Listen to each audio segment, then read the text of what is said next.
How's it going, guys? Odds and Ends RC here. Please like and subscribe. Today we're going to be taking a look at this chassis kit. It's called a Austar. It's Austar, or it's also, I've seen it called a Injora or Injora, Injora, something like that. It's a SCX10 II clone chassis, China chassis. I've been seeing them on eBay, and I thought I'd pick one up and try it out. It comes 313 millimeter wheelbase. The one I got does not come with wheels and tires. For $100, you don't get wheels and tires with it. I put these RC four-wheel drive 155 chrome wagon wheels on it, and the tires, I believe, are actually the Injora name brand tires. They're Mickey Thompson knockoffs, and they were $20 shipped off of eBay. I'm actually pretty happy with how the tires look. I don't know how they'll perform, but they actually look the part. I'm sure they're not as good as the RC four-wheel drive ones, but we'll give her a whirl when we get it together. It's pretty much very similar. It does come with this bumper. It's a pretty thin plastic bumper. I don't know how well it'll hold up, but I don't plan on using it. It does not come with a servo. I put the servo on there just to see how it was going to be. It does come with the motor, 35 turn brushed motor. Does come with the transmission. I do not know if it has all metal gears in the transmission or not. Does come with the shocks. They seem pretty stiff. I don't even know if they have any oil in them, but they seem very stiff for some reason. Probably will not be using them. Won't even be trying them. But basically, the frame rails look exactly the same. The front and rear differentials look exactly the same. The diff cover's a little different, but the bottom side looks the same. This does come with, I believe there's 7 millimeter links. It's a little big for me. I like the 6 millimeters better. I think they look a little better. The plastic is seems like to be a little bit more harder plastic, and that doesn't necessarily mean better. The drive shafts are pretty cumbersome. They are all metal, but they don't look very scale. But for $100, I guess you can't inspect everything. But like, take a look at it. Take one of the differentials apart, see what kind of gears are in it. Take the transmission apart, see what's inside it, see if it's all metal gears or if there's a plastic gear in there. Just kind of see if it's worth getting or not. I always get the raw builder's kit, the Axial raw builder's kit, and it's $200 but I end up replacing everything. I always upgrade the front end, rear end, drive shafts, motor, transmission. So it's still a lot to start off with $200. So we'll see how this $100 works out. But let me get the front end out of it, and then we'll compare it. I have a Axial AR44 stock front end here. We'll compare it to it, see if the internals fit inside of it. But yeah, let me get that out and we'll get back to it.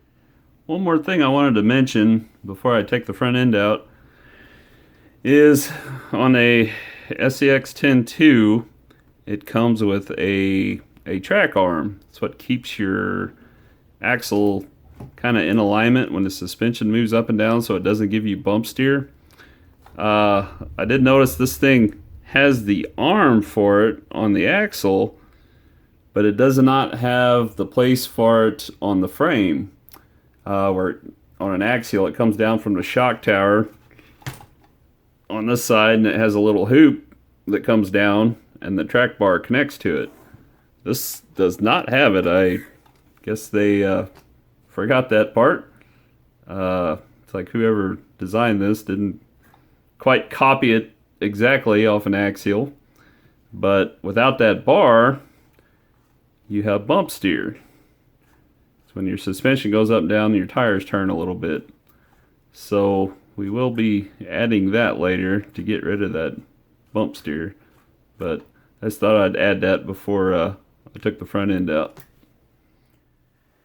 Alright guys, I got the front end out of this thing. Few things I ran into. The first thing I noticed, it has a 38 tooth ring gear in it, and then the pinion is a 15 tooth. And I thought I would see if it would fit in a Axial 10 II axle, and it does not. The carrier bearings are the same size, but the ring gear is too fat to fit down in the axle housing, which was odd because they look identical when you compare them to each other. I mean, they're pretty much the same size, but there's something a little different on the inside that just won't let it go down in there. The knuckles look pretty much identical. I do believe they would interchange just fine. They're pretty much made exactly the same way, a little cosmetically different out here, but other than that, I would say they're the same. The covers are a little different. They're about the same on the outside, dimensions wise, but on the inside, I don't know if you can see it or not. One of them, the red one, sticks up way higher than the other one, where the bolt holes go down in there, and it just fits a little different. It has CVDs in it, and they do got a pretty good steering angle to them, probably 45 degrees or so, somewhere around there. They feel pretty good, pretty smooth. Them out. Another thing I noticed is these are not, the C-hubs are not splined like a 10 II axle. These are they just go on one way and they're not adjustable at all, which I like the splined ones on the 10 IIs, because if you're got weird drive shaft angles or whatever, you can adjust your steering angle so you don't have wheel scrub, and you will not be able to do that on these. These remind me of the old school axial axles, or the Axial AR60 axles also. Just got 2 screw holes, goes on one way, and that's it. Yeah, I don't really care for that. Here's the axial one for comparison. See, it's splined, and you can put it on at any angle. Then you got the bolt that goes through and clamps on the splines. It's a way better setup than the other way. One other thing I noticed is on the axial axles, you got 2 holes in your link mounts. One is for your bolt to go through and catch your link end, and then the other one is a shock mount. You got 2 holes that go all the way through it. And then I noticed on this one here, it's got your link mount hole, which goes all the way through, and then I know it's kind of hard to see if I can get it to focus, but your shock mount hole, it's got a nub for it, but it's like they forgot to drill the hole. I don't know if the Chinaman fell asleep that day or what, but it's just not drilled all the way through, which is kind of odd. One thing I actually liked is the hole for your upper links. it actually slides all the way through there. And on the axial ones, you gotta sit there and thread it all the way through. I think that's one thing that the axial ones can improve on. I mean, just slide it through, quick in and out, you know, quick release. It's one thing I do like about it. But other than that, not too happy with them. Probably won't be using them. Not my cup of tea. You can see the 15 tooth pinion gear down in there. And the ring gear, the bearing sits on the metal ring gear part. And on the other side, it has 4 bolts bolting into this piece of plastic. And then the bearing is sitting on the plastic in there sticking out. Not sure how that'll hold up, but that's what it is. So yeah, that's the axle in a nutshell. But let me get the transmission out. Oh, one more thing I noticed too is it seems like the screws that were in these holes holding the C-hubs on, it seems like they were kind of halfway stripped out already. Pretty sure when I go to put them back in, they're going to be all the way stripped out. So keep that in mind.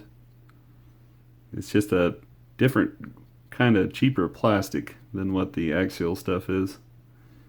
But alright, let me get the transmission out and then we'll see what kind of surprises is in that. Alright guys, I got the transmission out and apart.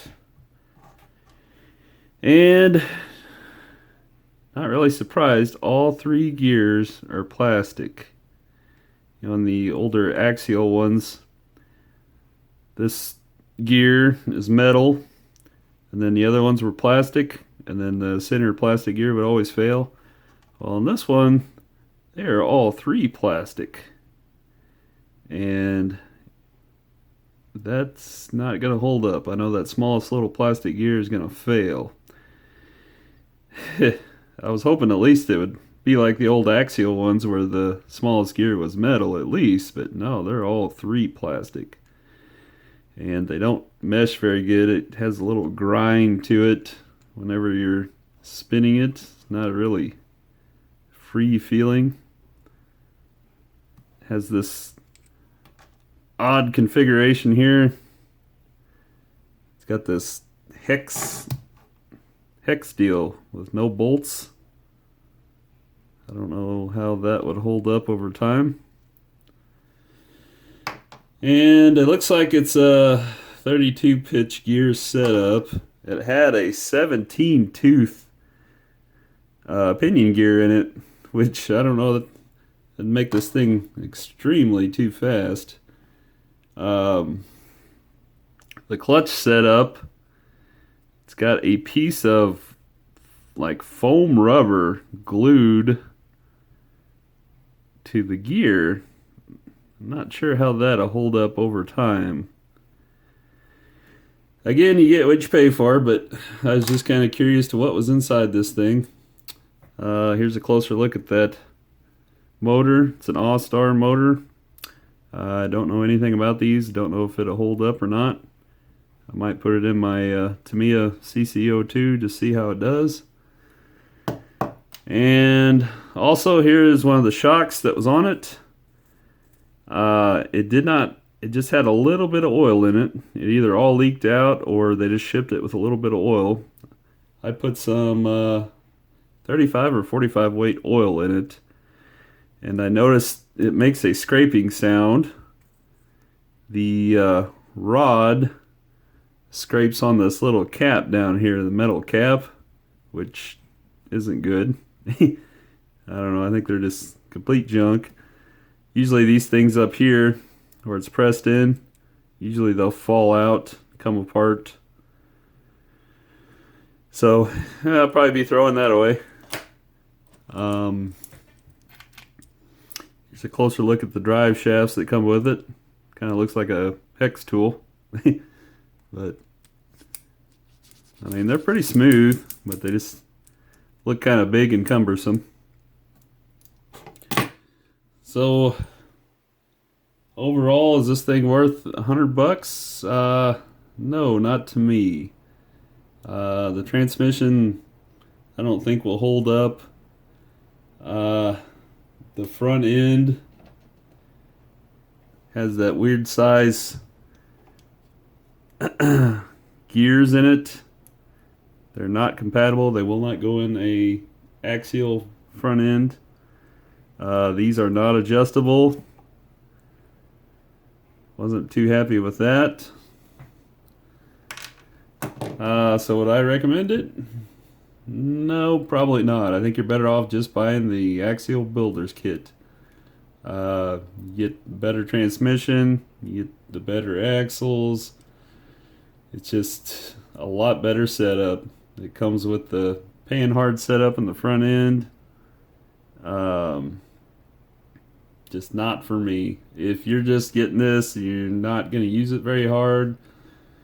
You put a Lexan body on it and kind of easy on it, it'll probably hold up fine. But as far as what I like to do, I like to modify everything, put heavier steel and aluminum parts on it.